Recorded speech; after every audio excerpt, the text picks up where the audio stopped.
Wait for it. We're finally live. It's got a mind of its own. Sometimes it is, sometimes it isn't. But Doc, I'm enjoying the light show. I feel like I'm at a rave. It's like 1990 again. But you're not wearing all the black lipstick, so I mean, you could do better. I mean, if you're gonna go full rave, you don't even have a face. That's because I melted the camera. All right. Hey, all you crazy sci-fi and fantasy fans, it's time for your daily dose of shenanigans over here at the Blasters and Blades podcast. Just three nerdy veterans geeking out over our science fiction passions and fantastical fantasies. A place where magic is king, the sky is the limit, and space is the place. We are the podcast that puts the fun in dysfunction. It's true, Doc certifiable. But without further ado, we're going to let our guest, and I'm going to see if I can pronounce this, Magaidh Dunbroch. Is that right? Yep. Same zip code at least? Close enough. All right. Can you introduce yourself to us for our listeners and viewers? Hi everybody, I'm Magaidh Dunbroch and I am a dark fantasy author. I like to twist Greek myths and make them even more dark and make them fit the world I created. And that's what I do. Okay. So are you pro or anti-Zeus? I mean, do you hide from him or you try to date him? I am anti-Zeus. Okay. Now that we've got the important questions out of the way, all right, the next part of the introduction, Doc, don't give me that look. The next part of the introduction is how we found them. So I actually found her on the bookish side of Instagram when I was trolling for potential guests. And she said yes. A bunch of them thought I was weird. It happens. And here we are. They're not wrong Doc. for thinking you're weird. I mean, I sent a really nice cold message like, hey, you don't know who I am, but I have a book podcast and I want to nerd out about your stuff. I don't know how hard that is. They always assume it's a scam. That's the problem with the internet. It was a lot less weird than a lot that I get. That's improvement, Doc. I'm making strides. I mean, good job, JR. I'm so proud of you. Okay. Now the important part, Doc. Now into religion. Star Wars, Star Trek, or Firefly? I know this is probably going to start some fights, but Firefly is the only way to go. Nah, that's not going to start nothing wrong with that. They can never take the sky from me. They can never take the sky from me, Doc. I feel like that is just stop the signal. The most underrated show ever, and they really, really messed up not giving us more and killing off Watt. That is because Fox News is not Fox News. Fox Entertainment is where good shows go to die. Exactly. And this was the DVR age, and they never started it on time. And back then, your DVR would record it by time slot, not by show. So they would change the time all the time, bump it for various games and stuff. And so even people that wanted to watch it couldn't. And then they showed it out of order. It was just mismanaged from the floor up. They should have hired Doc. She could have gotten them on track. I do make things happen. That's why you're still here. He threatens to kill people and stab them. So I don't that's generally a good motivator. Stab them. I just smile at them and go, "Do we really want to see what happens next?" And they figure it out. And they act correctly. All right, we got one more religion question for her. Okay, Game of Thrones. Gives him the mom look, is what she does. Game of Thrones, The Wheel of Time, or Conan the Barbarian? I am definitely a Game of Thrones fan. You like? It is suitably dark for you.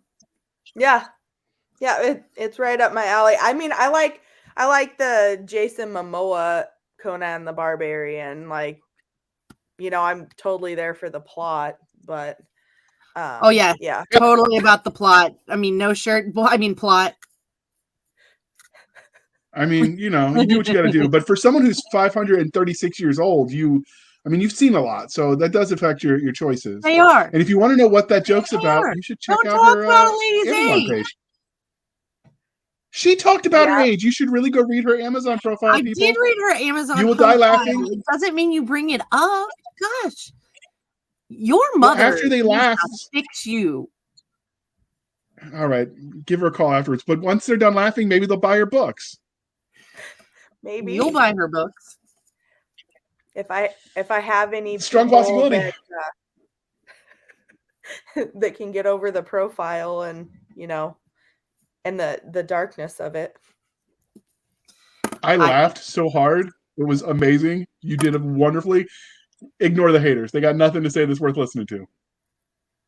I always feel All right, like Doc. haters have their place because in the fantasy world, Sarah J. Maas has the A Court of Thorns and Roses series, and she has a whole fandom that is dedicated to hating her and talking nonstop shit about her. But they still buy her books just to be able to stay current on what they need to talk shit about. So sales are sales. I think your profile blurb is definitely one that it will bring in the readers who are going to like your work, and that is key. So, there was one fandom, I can't remember. It was it was one of the urban fantasy authors who got kicked out of his own fan club because they didn't agree with his answer about why he was Tim Butcher. There we go. That's fantastic. You've heard the story? I aspire to be like that. I've met Butcher. I've heard. Okay, so we have to start your fan club just so we can kick you out of it in like week 1. Okay, we got goals now. All right, Doc, keep going. Okay, so which is your first love, sci-fi or fantasy? Definitely fantasy. And what was your first memory of engaging in speculative fiction? Xena, the Warrior Princess. I remember it used to come on every week on Tuesdays, and we'd watch that. And it was like the best thing ever, had the best graphics. And I liked that they had a mixture of Celtic mythology and Greek mythology all in one. And then shortly after that, they had the Hercules spinoff. And I just actually, Evan Sorbo was amazing. Well, I think that was first. That one actually technically came first, but I was like 6 when it came out. So, but I mean, it's okay because Lucy Lawless really is the best. She really is. So when I watched I watched that show growing up too, and she was my first crush. So something about her jumping around and like whacking people. I know, and her chakram and everything that was like a boomerang and always came back. It was super cool. No, totally amazing. Yes. Yeah. Gabriel was pretty awesome too. She had an amazing like character arc from like helpless waif to quasi badass herself with that stick. Yeah. So that was kind of nice. I'm a little Staff, I know, Doc. Less I wish she would have got killed in the series and she would have got another. Wait, what? Yeah. I'm laughing because I have known more than a few people who are like that. Okay, so defend that position. Why did you want her killed, and why did you think she needed to be replaced? She's so whiny for so long. I hate the people that struggle for righteousness and that think that everybody is good no matter what. It just irritates me even from a young age. I'm like, oh, she's insufferable. Like, So you didn't think she served as a good foil to the very grim and utilitarian nature that Xena sort of put out there? I mean, if you want happiness in a dark story, I prefer, like, I don't care about having any light characters whatsoever. I mean, so even from a young age, I knew I was going to be a dark fantasy and grim dark author. Like, the ones that are drawn to the light, you're going to burn in my world. I mean, my problem with it is her story arc of being so naive. The naive part really went on too long. Mm-hmm. Like, okay, yeah, I get you're a little naive, but you don't need to be a naive Bambi character for more than a season. Yeah, even like when she got pregnant by Dayhawk, and they knew that her child was evil and whatever else, and I get it, it's your kid, but if your kid's trying to kill you, I'm sorry, but you're gonna get got first. Like at some point you have to realize that, nothing's going to change, and it's just insane to keep thinking the same thing. JR, are you okay? Can you survive this process? She just wanted to kill my darlings. I might need a moment. All right, so what is it about the genre of speculative fiction? You had a thing for the mother and the daughter? That sounds like therapy for you. Okay, let's go. Back to the important person here. No. I meant Gabriel. She wanted to kill Gabriel. I didn't care for the kid. That was just you said darlings, plural. No, not Zena's kid. Gabrielle's kid. No, I was saying darling as in kill Gabriel. Oh. It was just an expression. Authors say kill their darlings when they're talking about killing their character. Uh-huh. You're weird, Doc. It's okay. We like you anyway. So what is it about speculative fiction as a genre that you like so much? I like that I have the absolute freedom to do anything within my world building that would seem insane in our world, and I just get to roll with it no matter how messed up it is. There's always a way to justify it. Okay.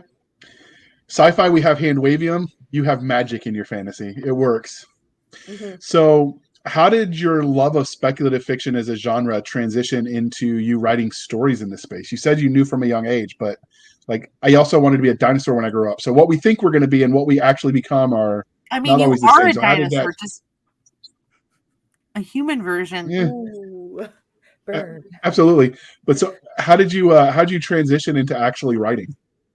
Well, when I was younger, I wanted to be a soldier, and I did that for 5 years. And so when that ended, I needed a new goal, and went into bodybuilding and decided I didn't like that as much. And then I was a mom, and now I'm a writer, and I actually enjoy this this stage of my life being a writer. So those stories that shaped me and gave me like a passion to do, fantasy and live in it. That's what I'm doing now. And trying out different things that I didn't like made it even more clear that, being a writer is something that I've always done, always liked to do. And I stayed within those stories, and now I'm here. So this is exactly where I'm supposed to be. Awesome. So many authors sort of let their own real life experiences influence the way they tell stories. So do you think there's any one moment that you can define that shaped you as a storyteller?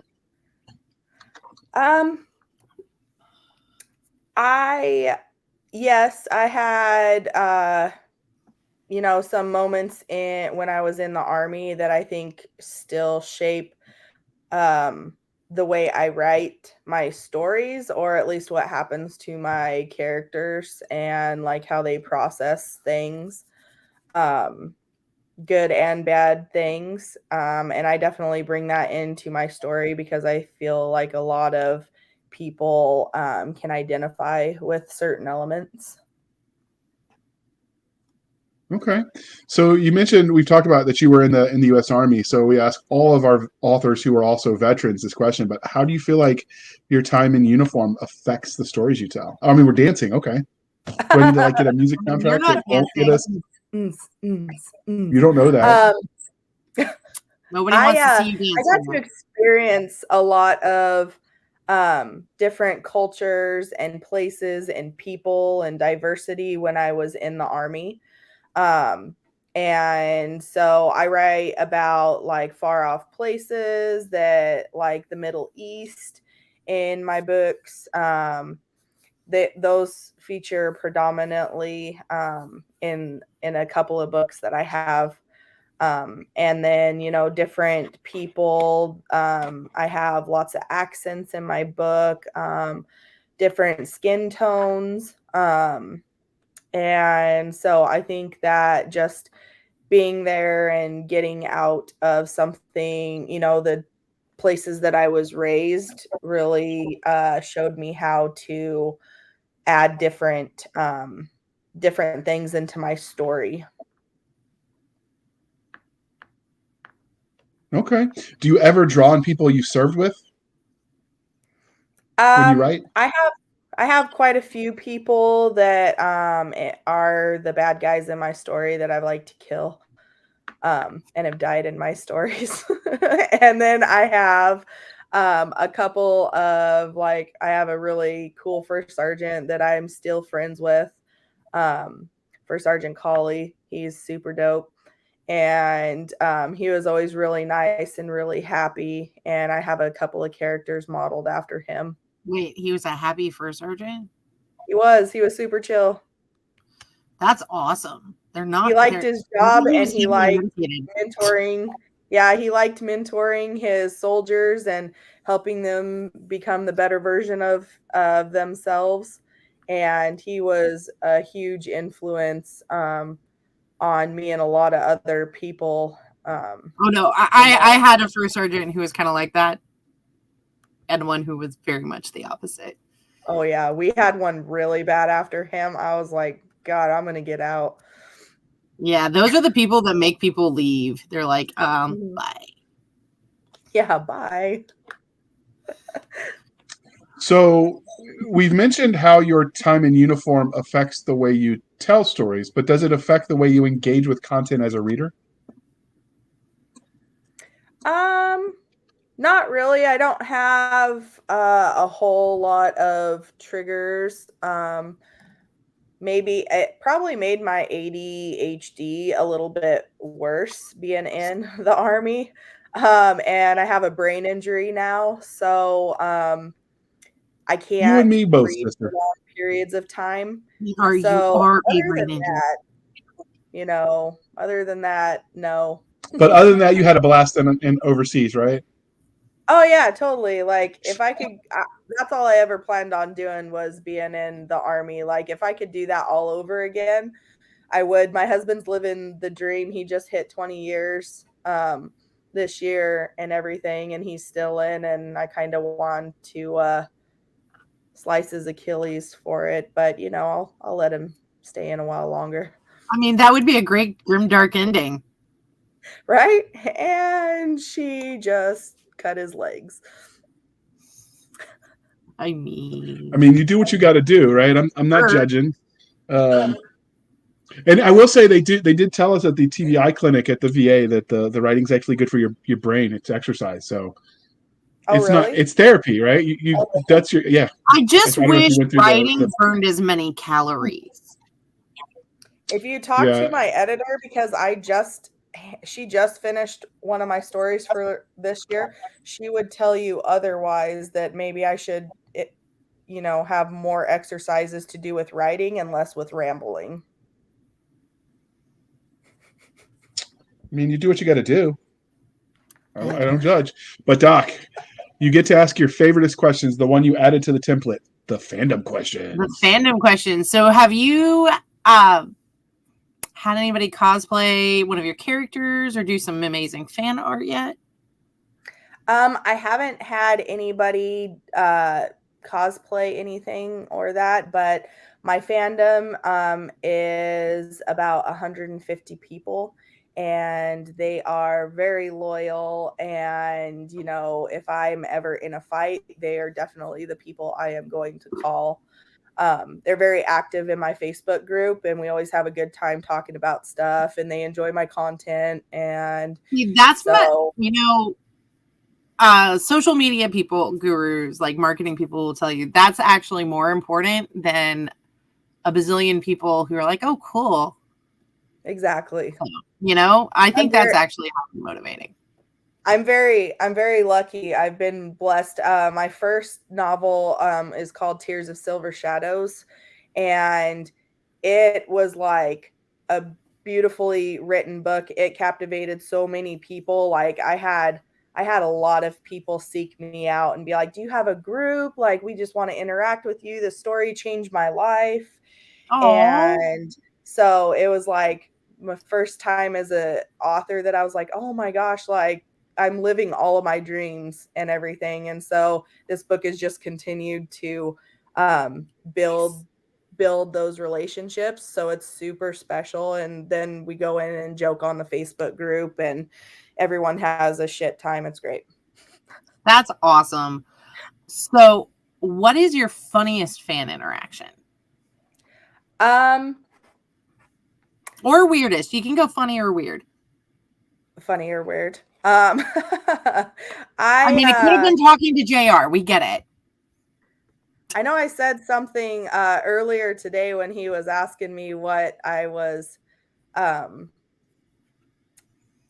that question, but I had someone come up and sniff me one time. I was just walking, and I had my kids with me, so they about got punched in the face.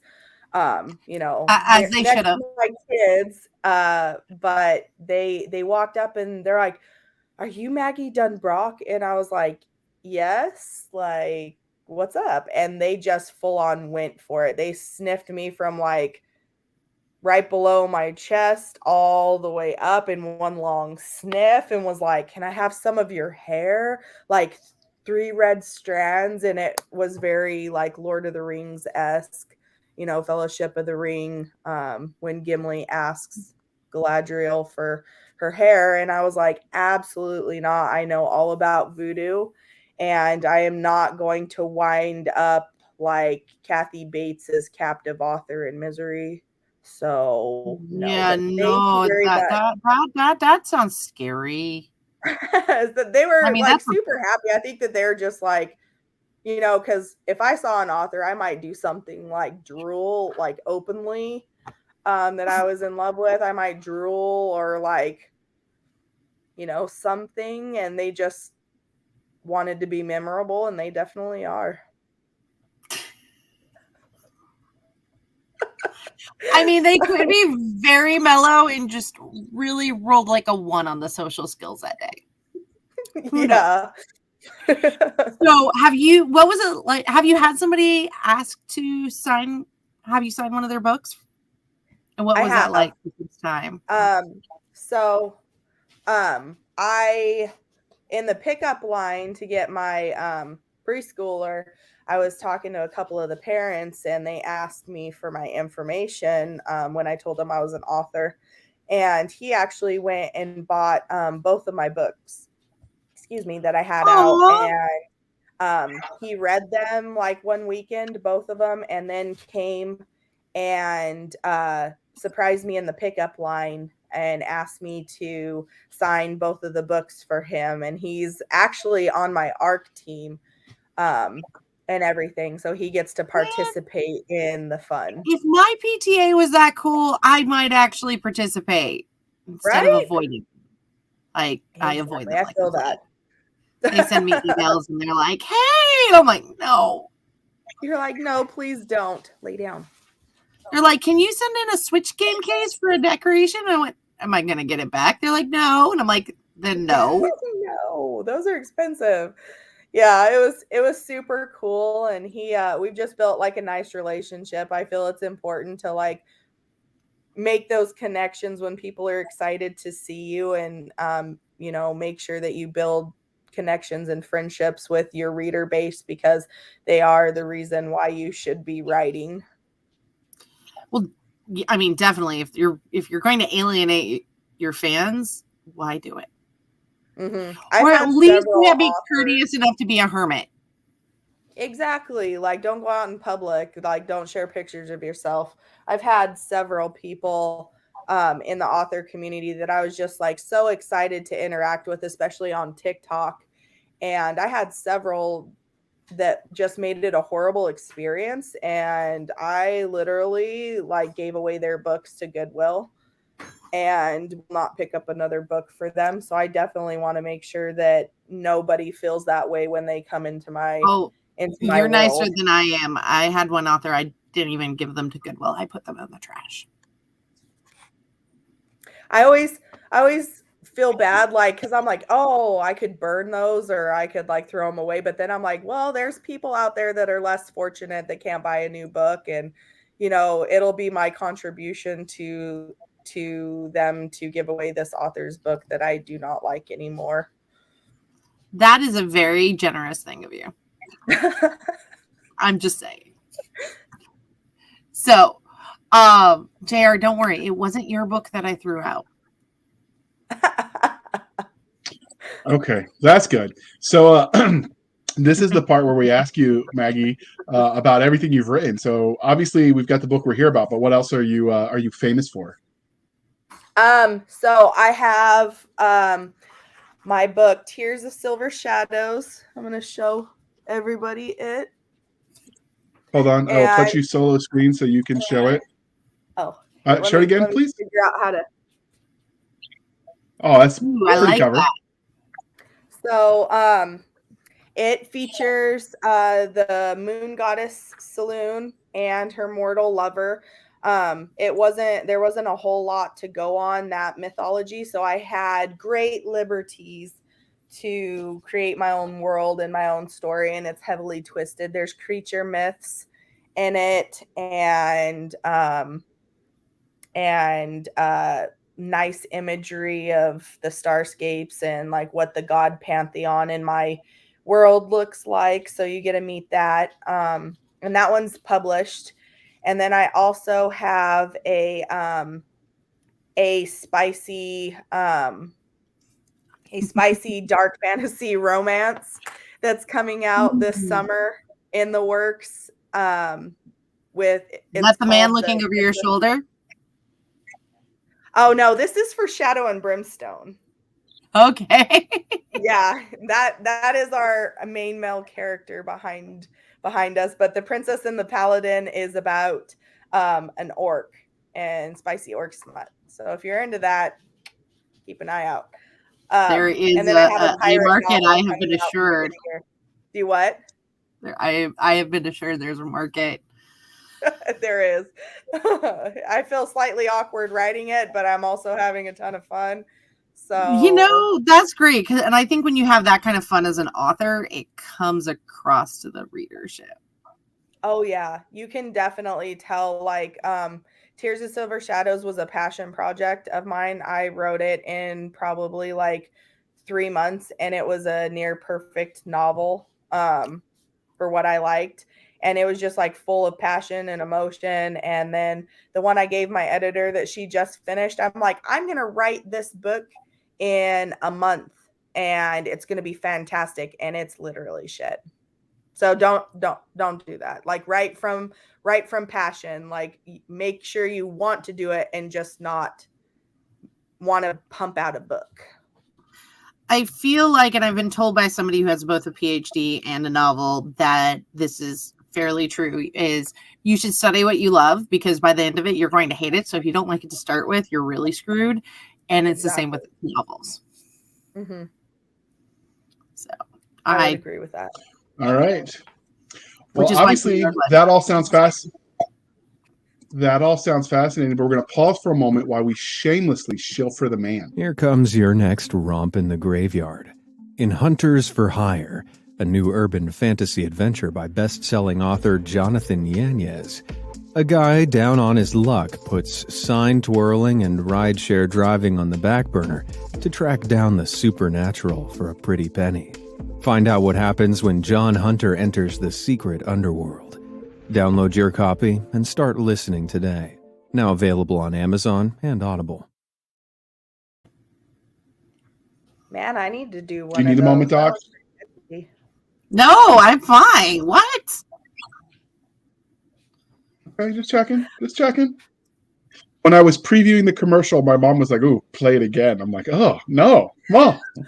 So, I mean, it's just so funny because it's all like sexy sounding, and Jonathan's such a like innocent looking, seeming sweetie pie. It's funny, the dichotomy. That's funny. It is. So obviously, we appreciate you sticking with us through that commercial interlude, dear listener. But this is where we dive into the book Shadow and Brimstone. So where did you come up with the premise for this universe, and how did you come up with the idea for the series? Was it psychedelics, Ouija board, expired MREs? Like orc smut. The orc smut. Also possible. Do not Google that. There might be products that will change your world, and we don't want to be responsible. Or images, and make sure you're 18 plus if you're Googling that. I have always loved Hades and Persephone, the Greek tale, and it is my favorite mythology. And so I decided to take that and twist it, and I call them a reimagination. And so it features elements of the traditional story, while also like being my own thing. Like, you can definitely pick up that it's a Hades and Persephone tale, but I like to give more power to the character that plays Persephone in my novel. I give her own powers and her own like freedom to make her own choices, which the traditional Persephone didn't have a whole lot of. And so that was one thing that I really wanted to do, is make a strong female character for that. And then the world of the Faderoth is, I don't know, I just came up with it one day and I was like, oh, this sounds cool. Like, let's throw everybody into this world. And it's pretty much a dangerous wasteland of mythology and fae creatures and things that'll either beguile or kill you. So it's pretty fantastic. You got a little too happy talking about all the things that will kill you. I know. It's pretty Just much, it makes up every story. All right, Doc. The next question is you before she's making me nervous. It's okay, JR. Nobody cares about it anyways. So, what would be the age range for this story?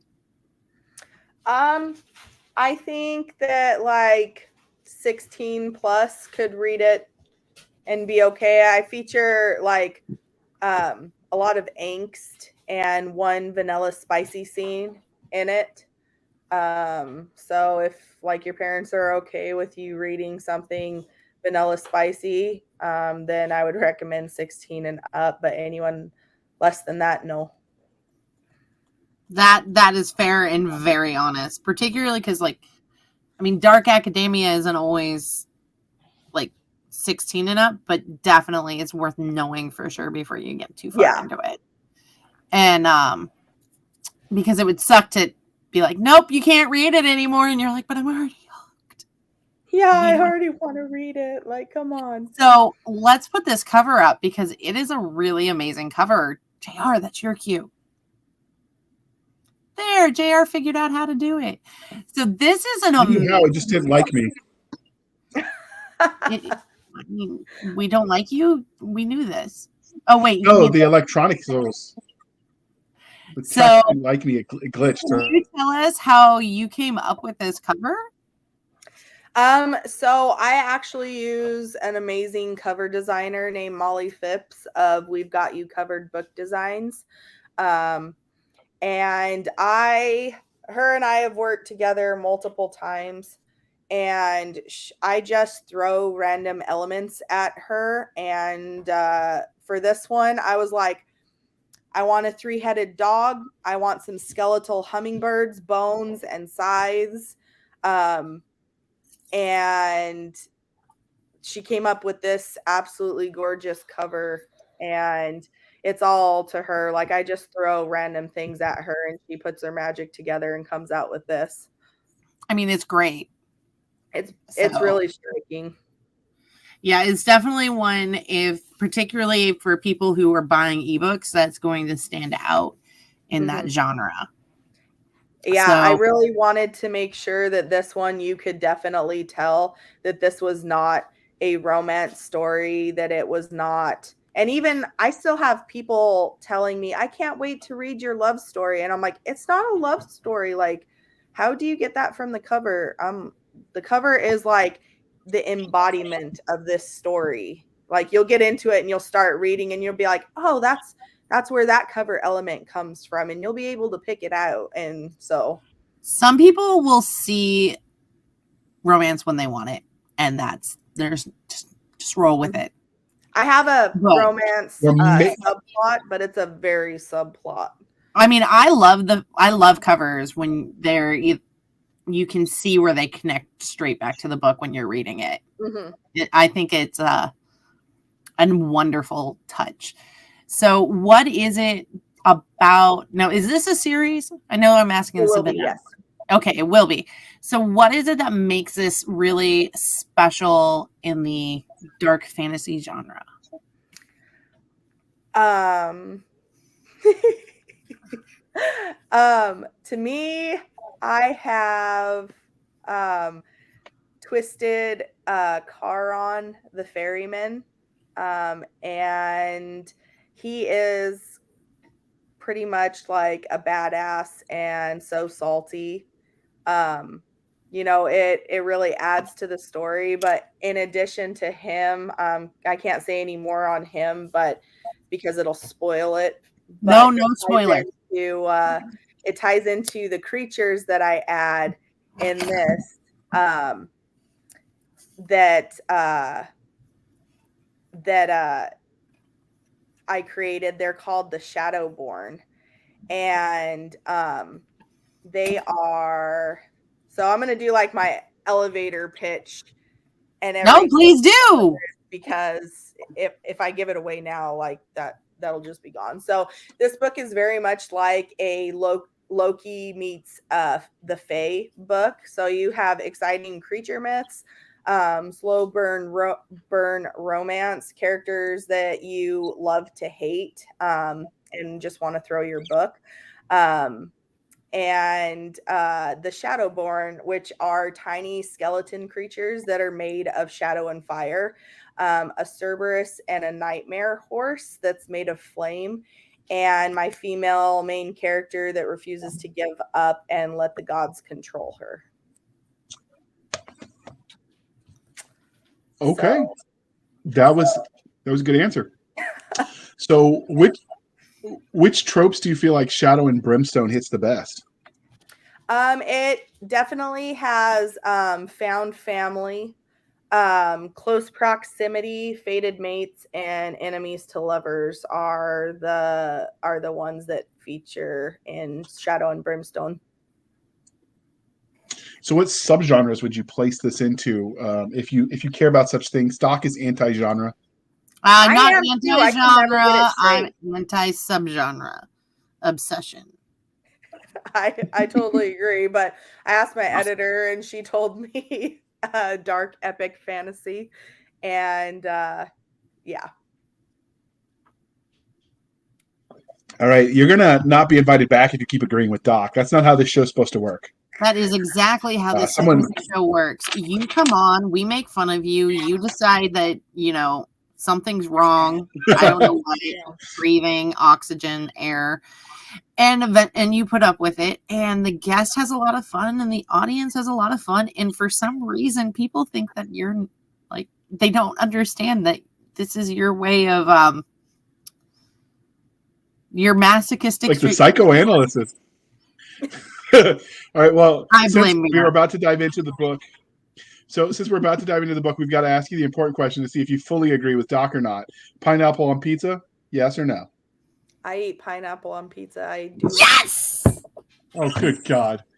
Doc, she's on the ban list. But in the meantime, what can you tell us about the story itself? The main character, what makes her unique, do you think, in the crowded field of fantasy?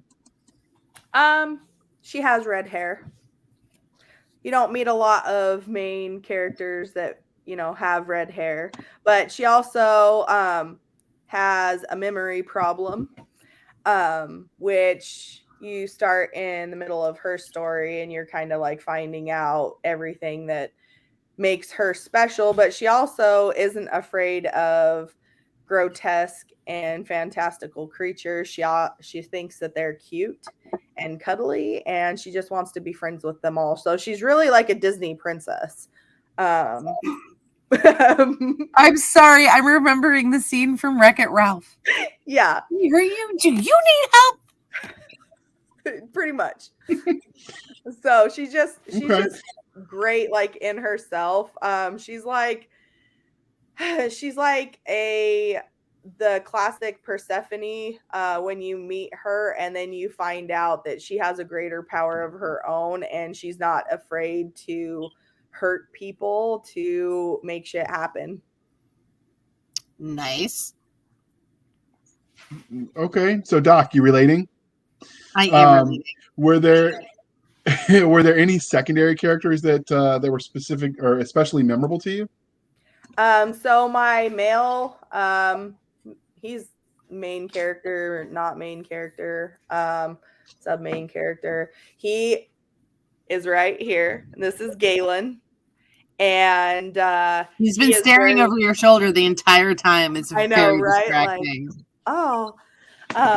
He is very memorable. He is a fae god. So he has lots of powers and lots of fun, but he's also like just the right thing that Andraste needs at just the right moments in her life. Okay. So how do you keep him from being too perfect then? Because he is a god and that kind of can make them OP in some worlds. Well, he's just perfect, but no, he's just perfect. Mm-hmm. Sometimes he can be a little bit too lenient with her bullshit. And you're kind of like, come on, just like yell at her. But he knows that she needs like tenderness or reassurance. Instead of just telling her to like buck up, he allows her to be childish at times and just ignores her. He's very much the person like, if you try to fight with him, he's not going to do anything. He's just going to walk out of the room and leave you by yourself. That sounds therapeutic.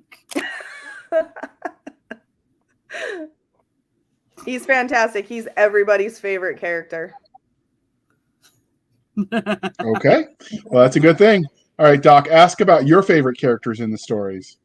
The bad guys. Oh. The bad guys. Which one? I'm sorry. You always seem to like the bad guys better. I don't know why. That's just you're weird and evil. Bad guys better, but I do identify with them fairly well. So, is there a main bad guy in the story that you can tell us about without giving away too much?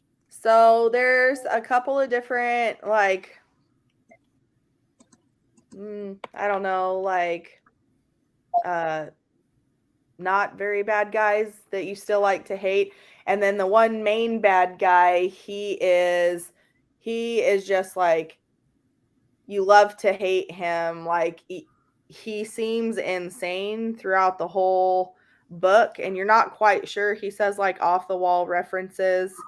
And you're not quite sure like where he's coming from, because this book is a mind game. Like you have to pay attention and put the pieces together. And so you get to the end and you're like, oh my God, like this is why he acts like that. And then you hate him even more. So on a scale of Darth Vader to the lady that canceled Firefly, how evil is this Are baddie? you sure it was a lady who canceled Firefly? That seems like a male choice. No, it was a female director. I had her name memorized at one point in time, but I can't remember it anymore. I would definitely say that she is the person that canceled Firefly and took it off of Netflix. Oh, really? That really hated person, huh? Mm-hmm. It's pretty bad. It was Gail Berman. I remember they did it. Looks it up. Gail Berman.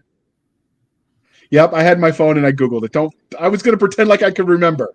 Nobody's going to believe that. Call me out. Yeah, whatever. We'll move on. To keep the fantasies in the stories. Now you remind me, geez, where were you 10 minutes ago? Right here, wondering what. All right, Doc.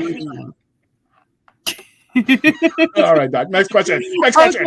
So if your characters met you in a back alley and they knew you were responsible for all the good, the bad, the in between that happened to them, how do you think you'd fare?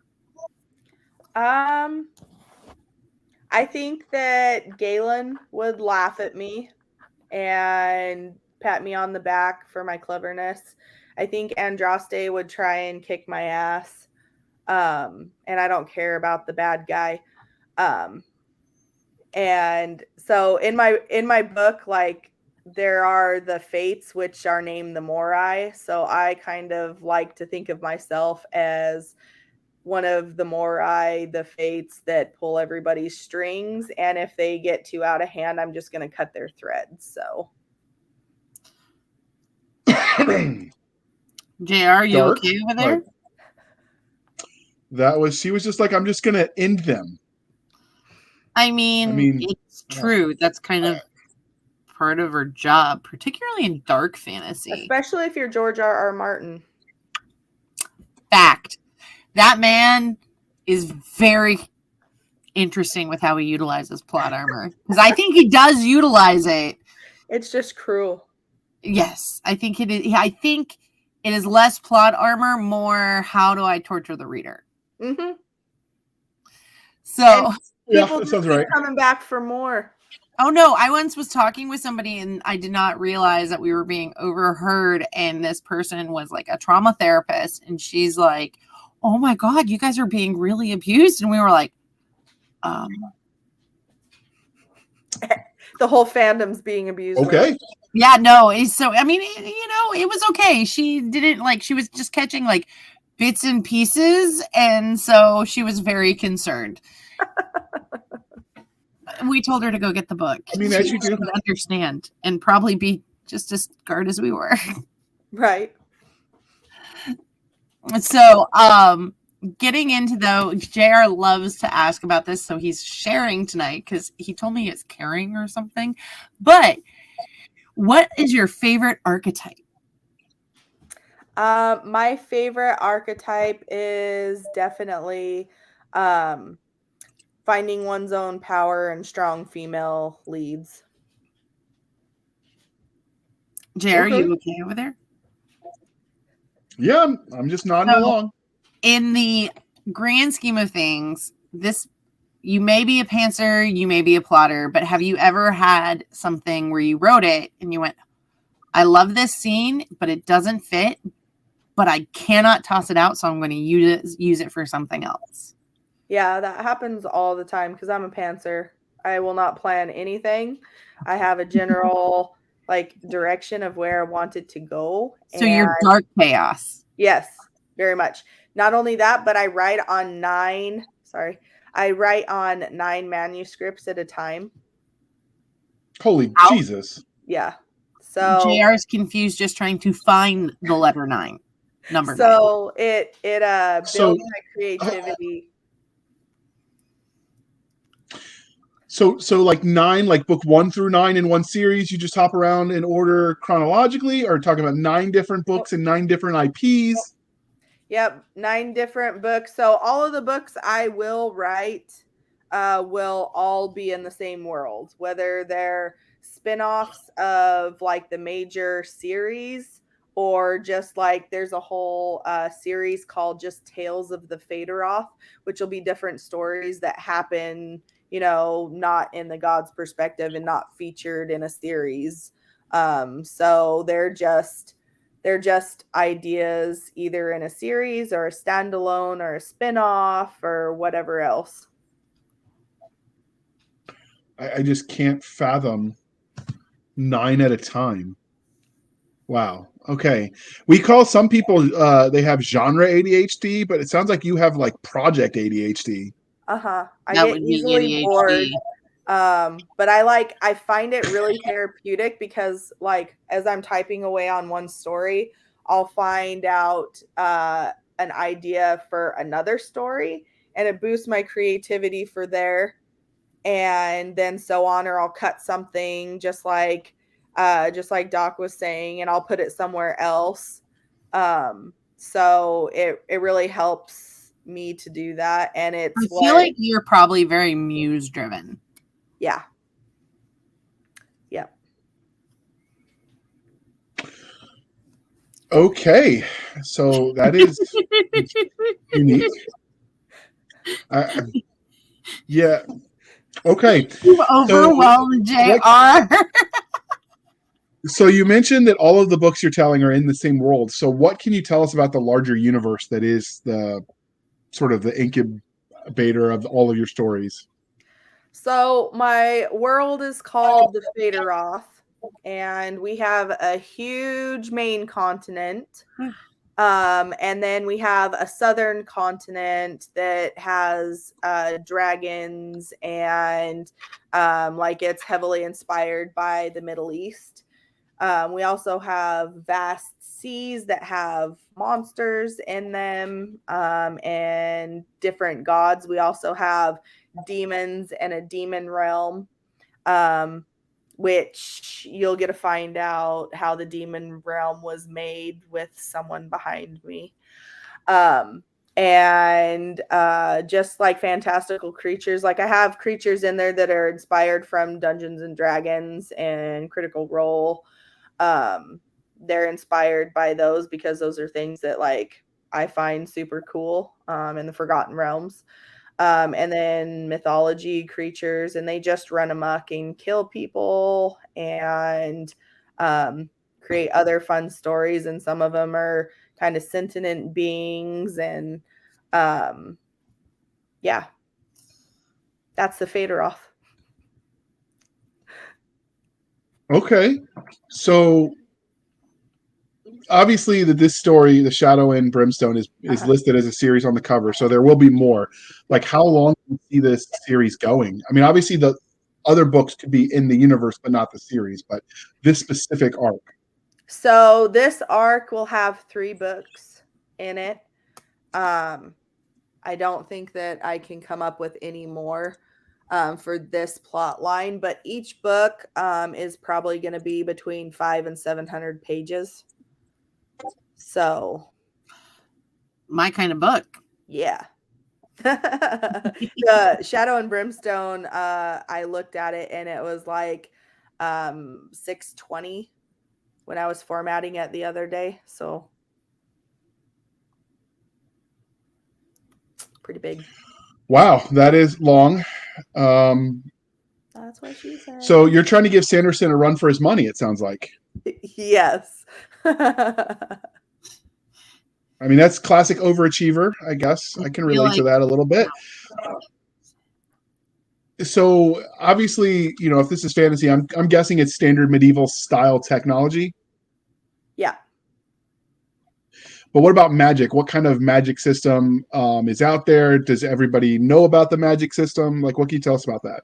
So everybody knows about magic. So the gods and their respective pantheons have their own magic system. Pretty much like the Greek gods, you're born with a gift and that's how you get to use it. And then mortals do not have magic. They can't wield magic except for Andraste. And oh my gosh, who else is in there? So you have the elves that run on component magic. So they have to have spell components and magic pretty words to make their spells happen. And then there are the Fae themselves, which are like the apex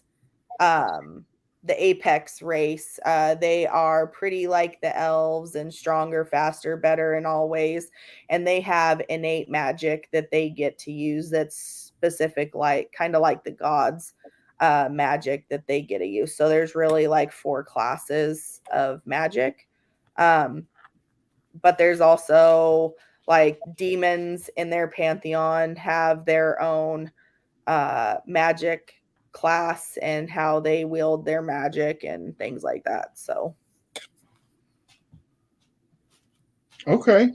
So you mentioned that the humans couldn't use, or the mortals couldn't use magic, but can they use magical items? Like, I don't know, a magic sword or, you know, Yes, that kind of thing?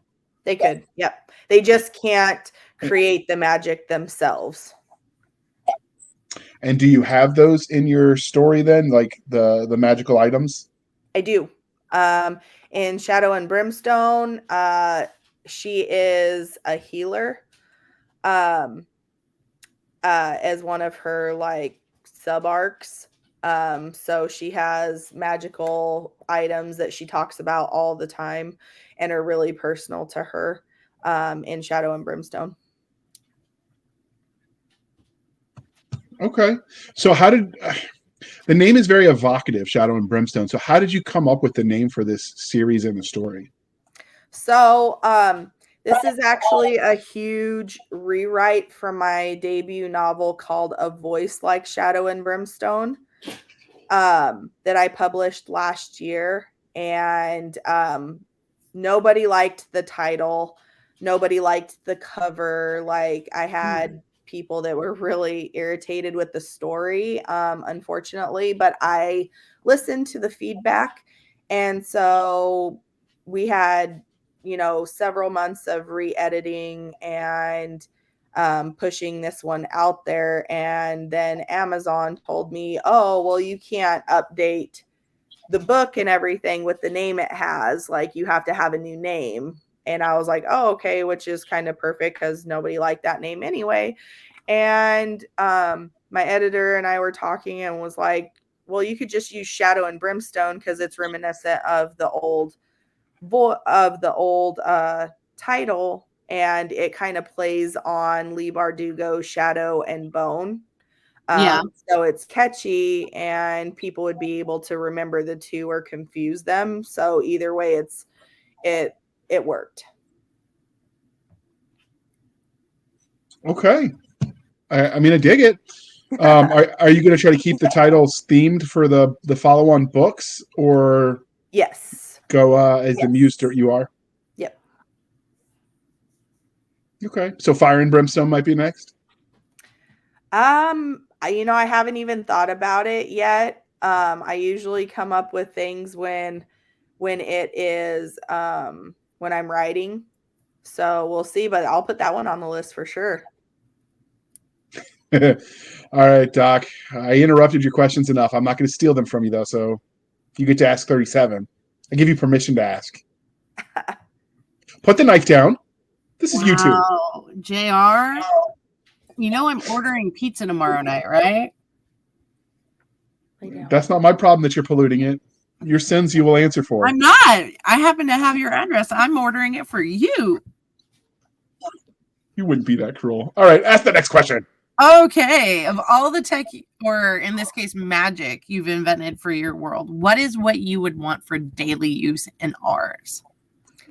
I would, pardon me. I would definitely want,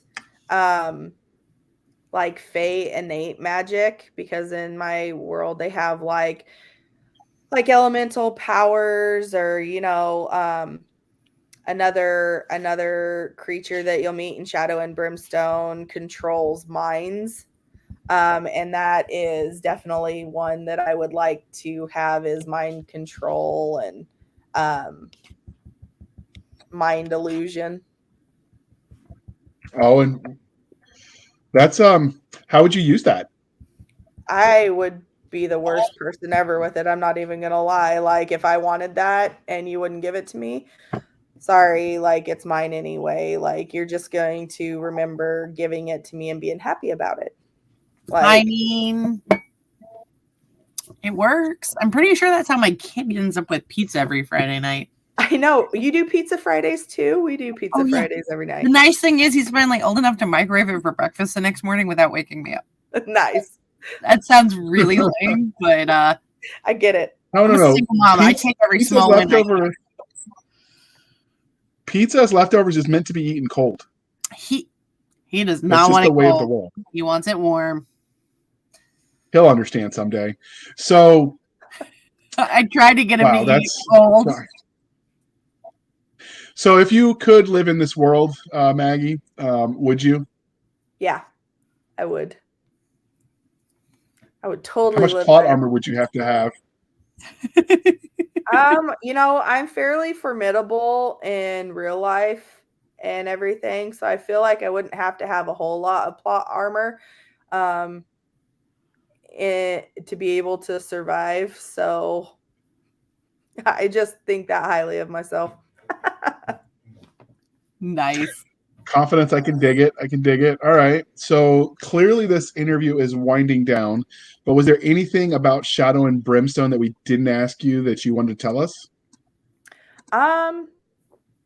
No, it's just fantastic. Like, I'm kind of biased and everything, but it's a really good long story. Lots of character progression and a different dark take on some fun mythology. And if you give it a try, I'd love to hear like what you have to say about it and see if it has redeemed itself in the eyes of some people. There you go. Okay, so is this we're recording this pre-publication. So will this be out in ebook and print and audiobook, or just like what formats will it be coming out at? So it will be published this summer in ebook, paperback, and hardcover. And then the audio book will be released sometime later this fall. Nice. Yeah. And will this be going wide or Amazon exclusive? It will be wide, yes. So it'll start on Amazon, and then within a little bit, it'll be at Barnes & Noble and Waterstone and everything else. So I'm going to get it at Barnes & Noble. I'm going to say that. Barnes & Noble will have Doc is a anti-Amazon hardcover and dust jacket in probably like July-ish. So see, I am like, nice. Like I even have like Barnes & Noble book log. Yes. JR just doesn't like. She has an addiction because he can't grocery shop there like he can with Amazon. I don't get people that shop their groceries on Amazon. That just seems weird to me. I go to Kroger like a normal human being.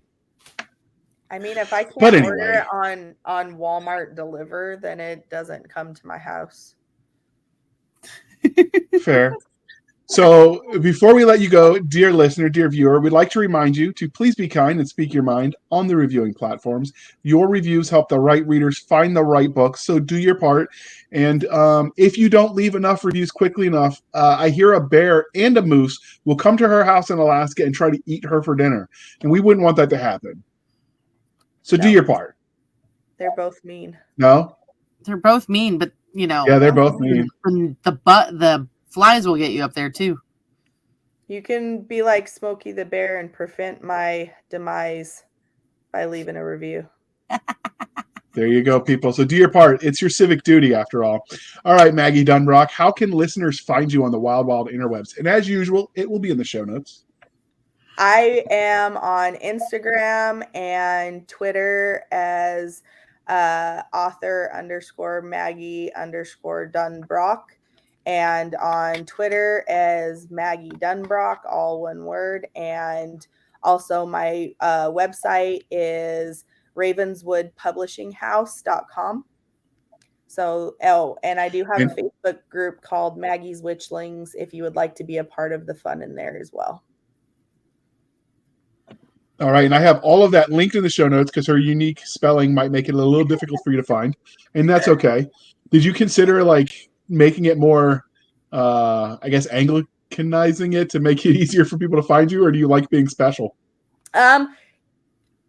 I thought about it, but then I'm like, they're going to remember that I have a messed up first name and they're not going to know how to spell it. So they're going to remember it either by the title or Maggie that's spelled funny, or they're going to relate it to Merida if they've seen the movie Brave, because I guess the world that she lives in is Dunbroch, which I hadn't realized. So, so there's lots of ways to remember it. Okay. I will say if you get anywhere close, Amazon auto finishes it for you. Oh, really? Yeah. That's probably due to me. That helps. So many times. Maybe.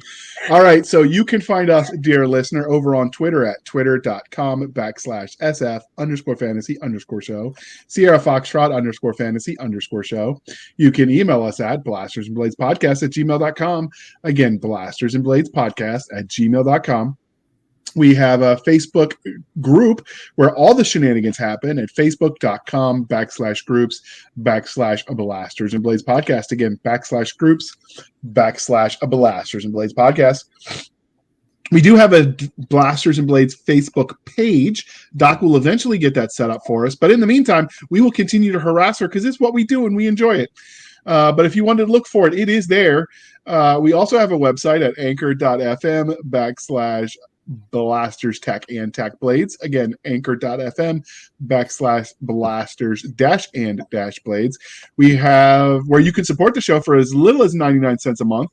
You can help keep the lights on. These shows aren't free to produce, or you can support the show more directly at buymeacoffee.com / author J.R. Handley. Again, buymeacoffee.com / author J.R. Handley. Be sure to put in the comment section that is for the podcast.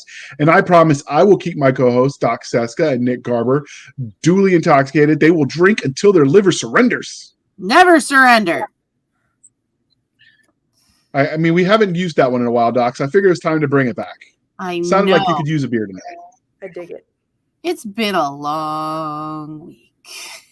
Not a bad week, just a long, busy one.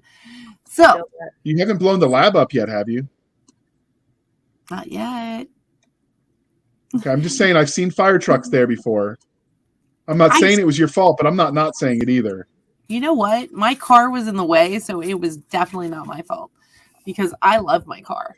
So I would not risk her. Anyway, going back to the most important part of the night. Thank you for joining us, dear listeners. Remember, you are part of why we do this show, because really, otherwise, we'd just be hanging out and talking. But we wouldn't be having so much fun with the books. So be sure to comment, like, follow, share. Thank you for joining us. For the absentee Nick Garber, the Addlebrain JR. I mean, have you met him? He really is. I am Cisca, and this was the Blasters and Blades podcast. We'll be back next time, same day, something. Thank you. All right. I'm leaving now.